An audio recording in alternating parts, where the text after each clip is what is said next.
I always wondered, why did I never hear from David Carter again? He was Chris Watt's former cellmate. You remember, I interviewed him a few years ago. A prisoner who gained the trust of a murderer. Do you want to know why I hadn't heard from him for 3 years? He was back in prison. Who did he meet there again? You get 3 guesses? Chris Watts. And they saw each other almost every day. A new interview is already planned because what he told me this time goes beyond what this video can cover.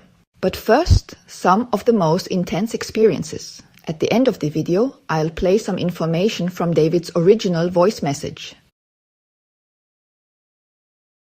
I ask him, how often did you see Chris? David? Every day. I made sure to talk to him. We saw each other a lot during sports. Hold on, let that sink in. David Carter meets Chris Watts for the second time in his life, in prison, with thousands of inmates. What are the odds, I ask, in which prison? David, Dodge Correctional Institution. His new charges? Meth possession with intent to sell. Of course, David had to prove everything to me first, and he could. What I've always wondered. Did Chris Watts ever regret trusting David after he went public with the truth?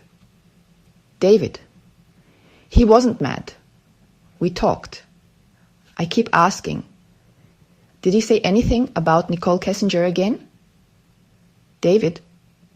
Yes, he still says she helped.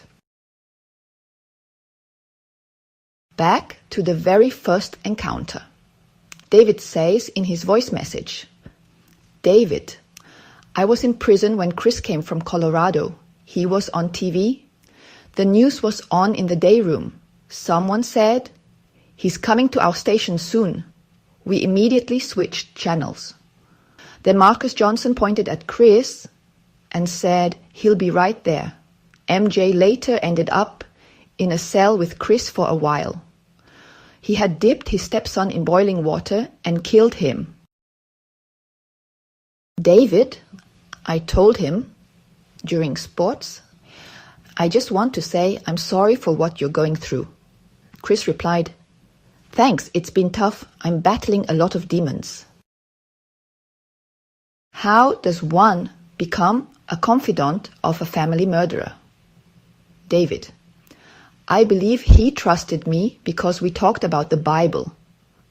I told him I didn't want to judge him. I just want to know the truth. That made him feel understood. I told him, I think more people were involved. I want to know what really happened. Chris opened up, slowly, but he did. David describes their routine. David said, every day at 4:30 p.m. we'd go to recreation together. We talked about the Bible. He told me to look up certain verses in the Gospel of John. David continued. We worked out together, played basketball. Suddenly, the conversations became more personal. Chris asked me if I was still self-harming. David added, he helped me get over the death of my mother. He said, she's in a better place. He said he strangled Shannon, but Nicole Kessinger killed the girls. Stop. Let that sink in for a moment. David continues. She strangled the girls, and then, together with him, they disposed of the bodies. He said he protected her because he loved her. I asked David, did Chris ever say anything about the 111-minute phone call on the morning of the murders?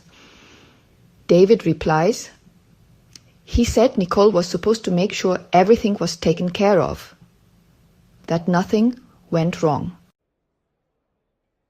David mentions concrete clues. Nicole was located in Frederick on the day of the murders.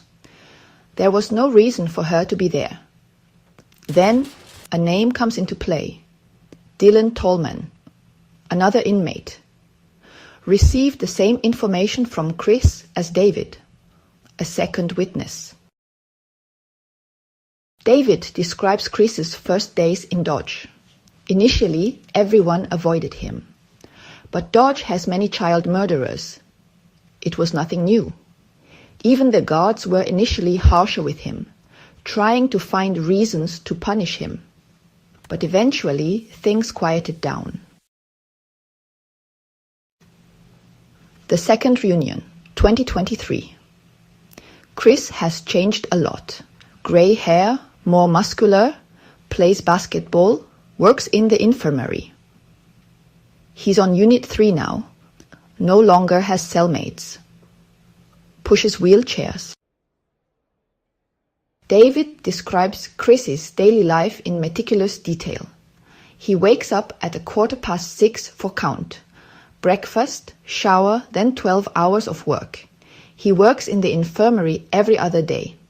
Helps dying inmates. Cleans. Pushes them to the yard or common rooms. In his free time, he works out. Plays basketball. Eats instant noodles. Uses his tablet. Writes letters or plays cards. He loves pull-ups. Has a single cell. Regularly attends church and preaches from the Bible. Too many details to invent.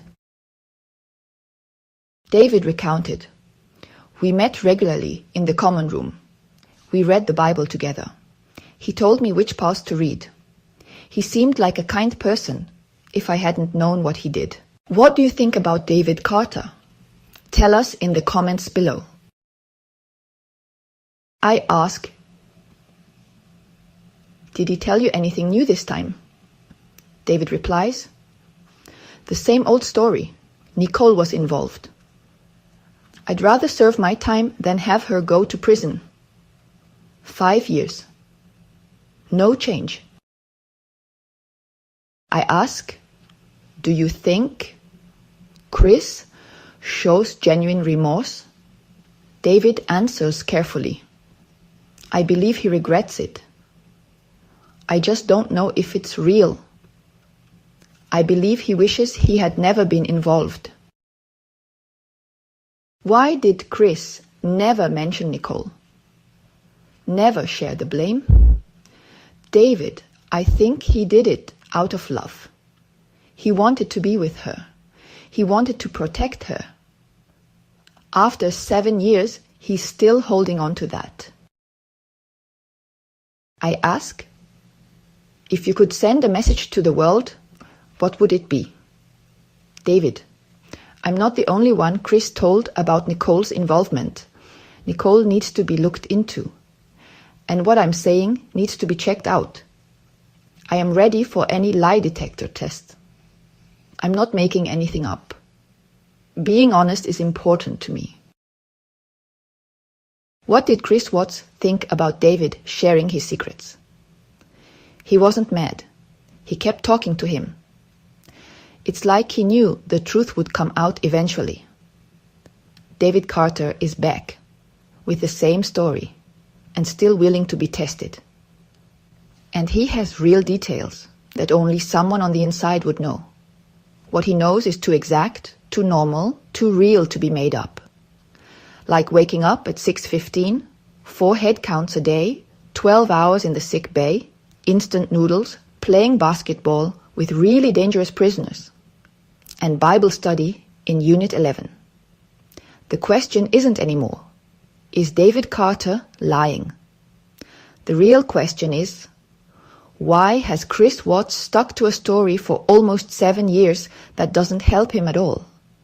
Subscribe to my channel so you don't miss the interview with David Carter. This is David Carter. I'm answering a few questions that might be asked. When and how did you first meet Chris Watts? I was at Dodge in 2018 when he first came from Colorado. He was on the TV screen, and everybody said that he'll probably be on the unit next. Marcus Johnson, who later turned out to be his cellie, moved towards him or shook towards him and said that he was right there. What was your first impression of him? Has it changed between the times you've seen?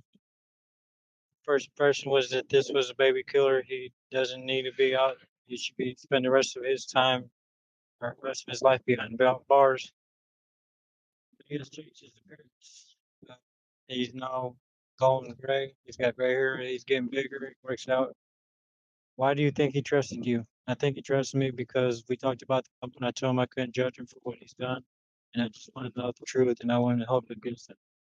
What did your daily life together in prison look like? What did you two usually talk about?